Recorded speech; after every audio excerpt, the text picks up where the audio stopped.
आप सभी का हमारे चैनल मन के तरंग में अभिनंदन और स्वागत करती हूँ। और आज हम लोग सुनाने वाले हैं आप सबको बहुत ही प्यारा सा तिलककारी गीत। आइए सुनते हैं।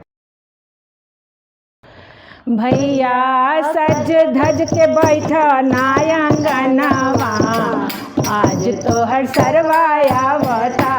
भैया सज धज के बैठा ना जाऊ कवा, आज तो हर सरवाया बता। आवे के तयावतारे बरतन ले आवतारे, आवे के तयावतारे बरतन ले आवतारे। पीतल सेट के देले बाबा या नावा, आज तो हर सरवाया अवतारे। डिनर सेट के देले बाबा या नावा, आज तो हर सरवाया बता। भैया सज धज के बैठा नायंगनवा, आज तो हर सरवाया बता। आवे के तयावतारे कूलर ले आवतारे, आवे के तयावतारे कूलर ले आवतारे। एसी के देले बाबा या नावा, आज तो हर सरवाया बता। अरे एसी के देले बाबा या नावा, आज तो हर सरवाया बता। भैया हज धज के बैठा नायंगनवा, आज तो हर सरवाया बता।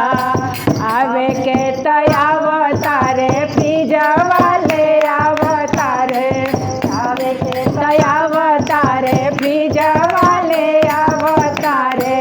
टीवी के देले बाबा या नावा, आज तो हर सरवाया बता। अरे एलसीडी के देले बाबा या नावा, आज तो हर सरवाया बता। भैया सज धज के बैठा नायंगनवा, आज तो हर सरवाया बता।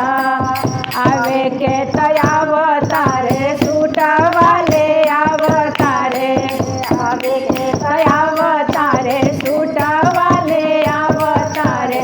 शेरवानिया के देले बाबा या नावा, आज तो हर सरवाया बता। शेरवानिया के देले बाबा या नावा, आज तो हर सरवाया बता। भैया सज धज के बैठा नाचनवा, आज तो हर सरवाया बता। भैया सज धज के बैठा नाचऊ गवा, आज तो हर सरवाया बता। धन्यवाद।